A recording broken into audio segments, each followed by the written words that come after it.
Prokurori i përgjithshëm ka raportuar mbi veprimtarinë e tij për gjendjen e kriminalitetit në Komisionin përgjithës për çështjet ligjore javës që iku. Edhe aty ishte mundësia të trajtohet dhe u trajtuan, kush pati interes për t'i trajtuar gjitha këto gjëra. Edhe drejtuesi i SPAK-ut do të vijë në datën 3 korrik, ditën e premte, të raportojë mbi gjendjen e luftës kundër kriminalitetit për vitin 2025, ku përfshihen edhe krimët zgjedhore. Tani këtu, unë mendoj zoti Gjiknuri, zoti Bylykbashi, se i keni thirr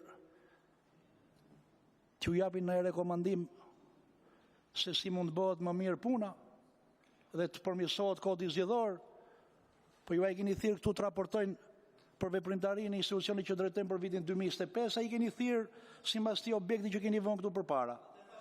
Lutem, të gjithë kolegët deputet, gjithë kolegët deputet, që ta mbaroj unë se unë jam të gjithë kolegët që janë këtë tryezë, kush është antar i Komisionit Ligjeve, po edhe kush nuk është, apo i Komisionit Nismave, atje ku raporton për zbatimin e projekt rezolutës edhe rekomandimet. Atje? Mund vija atje, po ka shqetësimet kësaj natyre,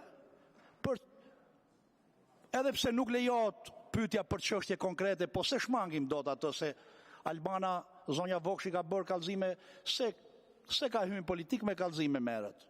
Ja mori Gjini dorën në 2025, po secili është i lirë këtu. Tani, a ka mundësi procedura, a ka mundësi zoti Gjiknuri, zoti Bylykbashi të referoheni sakt rendit ditës? Po, ndërsa do t'ju kërkoja t'i përmbajmë rendit ditës, a më qepe gojen tani dër. Leken, bëlle gojen, se t'kam gjuhë fort.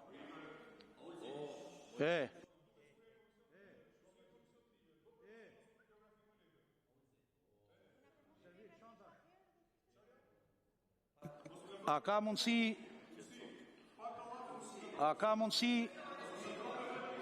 mundësi të kthehet mbledhja në normalitet?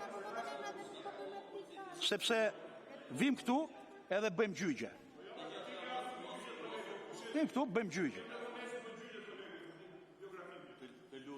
Jo, se kjo degradon bisedën kështu.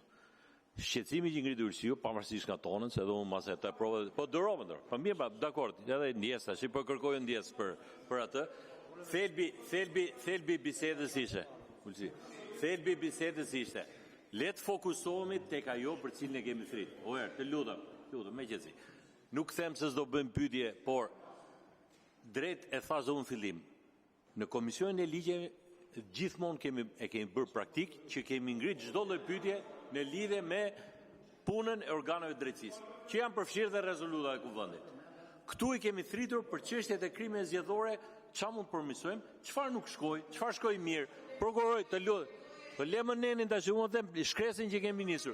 Tash a doni ta kthejmë në instancë produktive? Ti dëgjojmë, nuk jemi dakord me ata, ti mbajmë shtim.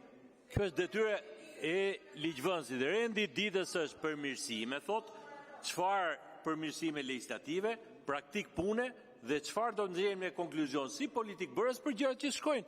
Kjo është biseda normale. Ngarkesat politike, ore tash të lutem se rendin e ditës aty e ke pas. Tash ti e ke mendjen të vish me libra. Megjithatë, të lutem shumë se edhe ata kanë punë, edhe po se s'punë do të gjën gjithë ditën deklaratat tona këtu, ma kupton? Qa u bë me këtë çështje, thot ai çfarë u bë me këtë çështje.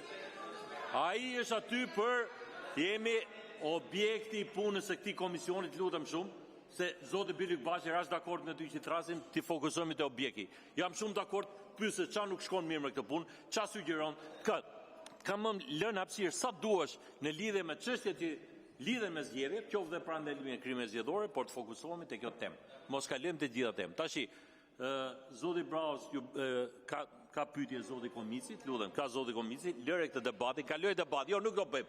Po nuk do bëjmë se s'është interpelans, as jemi në kuvend tash. Më përmendje emrin, s'përmend emrin. Në fund zihuni me njëri tjetrin. Zoti Komici. Ka pyetje. Po le tash të themi lidhen të sqarojmë jashtë. Zoti Komici, keni pyetje?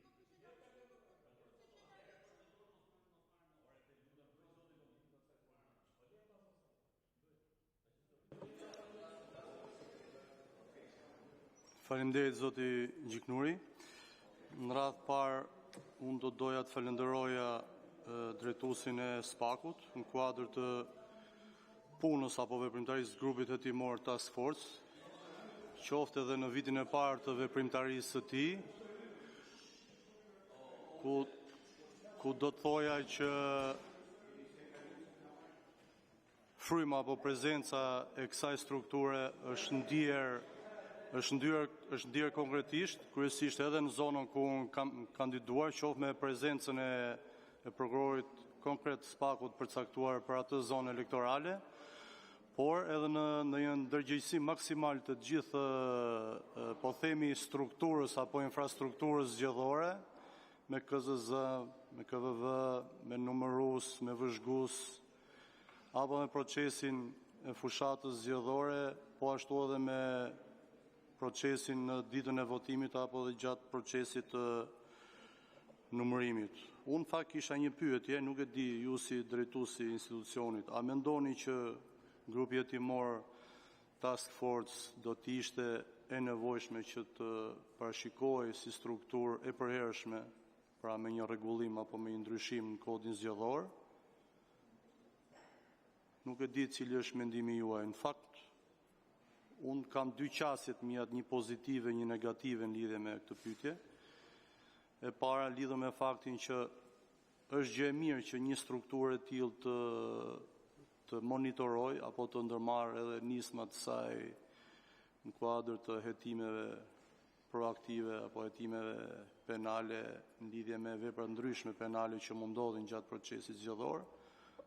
Por nga ana tjetër do ta shikoja edhe në kontekstin që duke parashikuar ekzistencën e një strukture të tillë në kodin zgjedhor, do të thosha që do humb për një kohë goxha gjatë ai besimi që partitë politike apo grupimet ndryshme politike do të japin njëri tjetrit në lidhje me pranimin e rezultatit të zgjedhjeve.